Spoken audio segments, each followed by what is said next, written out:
What's up guys? Today's video, samahan nyo akong ipabalance itong nakuha nating set of wheels dito sa Honda partner natin. Kasi bagong kabit yung mga goma, so kailangan i-balance. Kaya pupunta tayo ngayon sa wheel shop para i-balance itong mga gulong. And excited na ako na may kabit ito at makita na nakakabit ito sa Honda partner natin. Kaya samahan nyo ako guys. Let's go!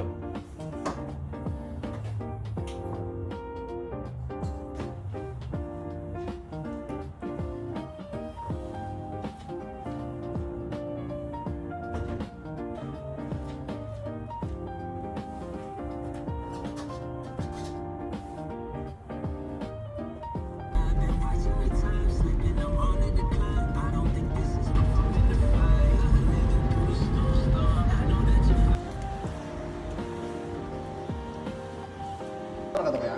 Ah, Ano talaga? oo. Natatanggal yung ano.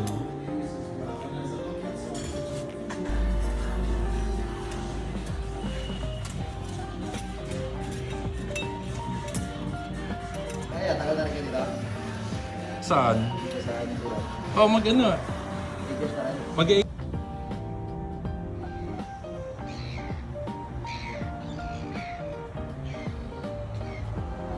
All set.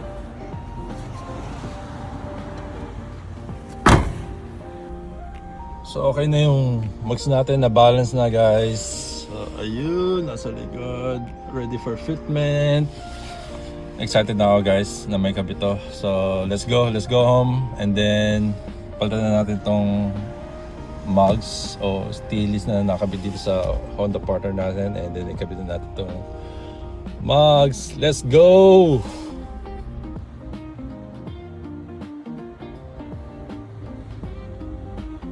So ito, nakabalik na tayo sa bahay ngayon.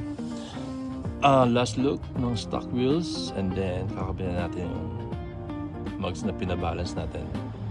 Alright, let's go guys. Meron na rin tayo wheel nuts para sa mugs na ikakabit natin kasi hindi pwede yung stock na lug nuts dun sa mugs, so kaya bumili tayo nito. Copy lang to guys, pero matibay naman as per the seller, so subukan natin.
So yan na guys.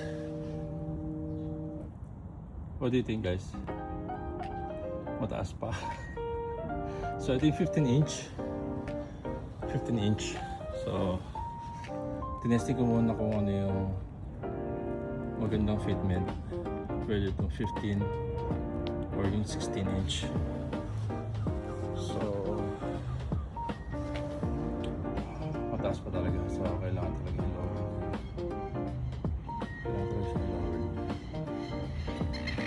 Subukan natin yung 16s. What do you think guys? 15 or 16? Let's see.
check.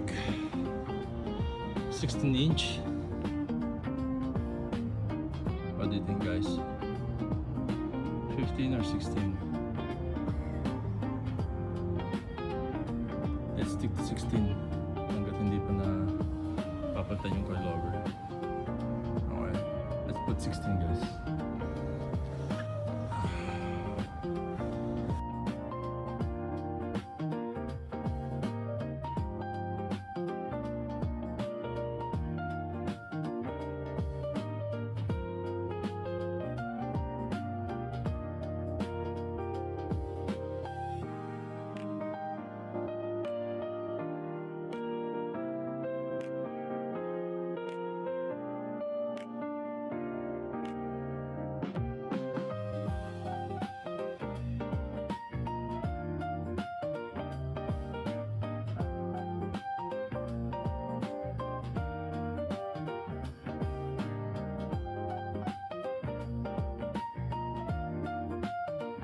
So, ayan na nga po guys, ang maayos na nakabit sa ating Honda partner.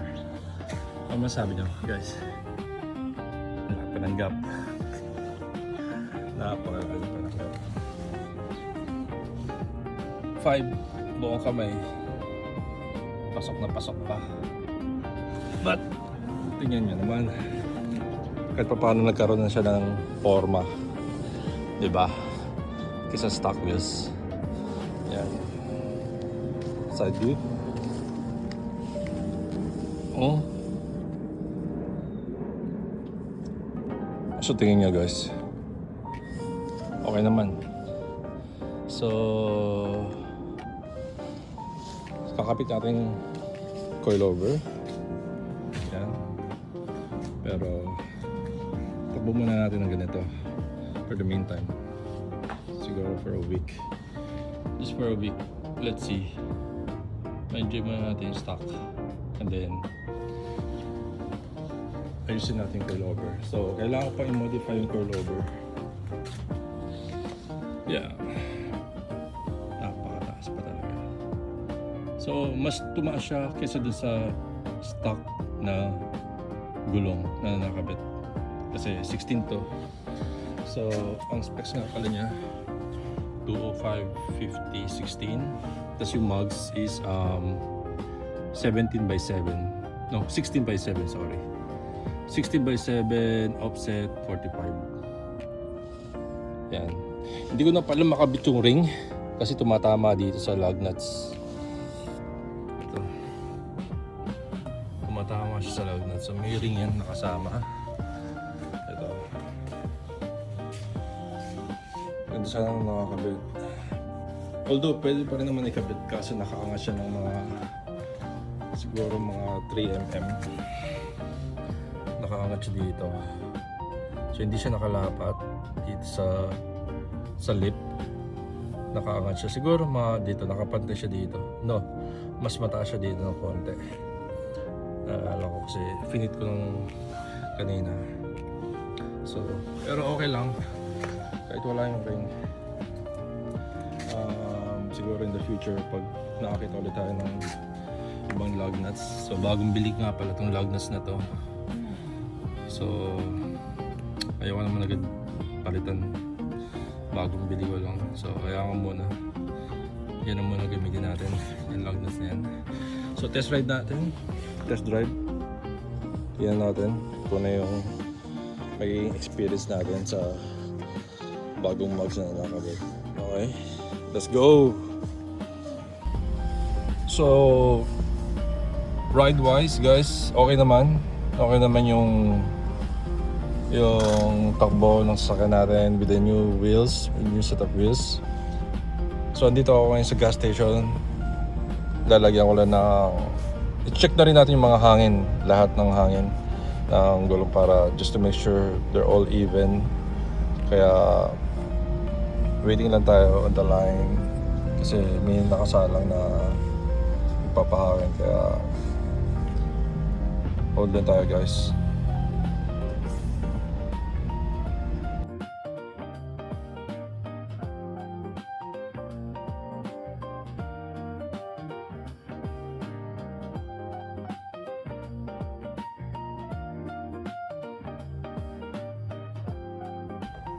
So ayan na guys, semi-final form.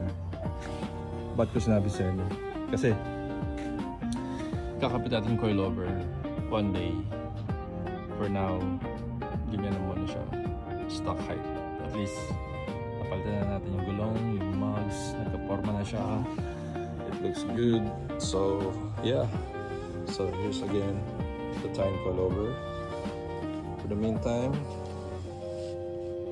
yeah, let's have this moment ng new wheels, new look, nice, happy. I'm happy. At least napalitan na yung, alam niyo naman na, you know, unang-unang pinapalitan ng mga car guys sa mga kotse nila is mugs or i-lower. Pero I think, let me if you agree, inuuna talaga na palitan yung mugs bago i-lower.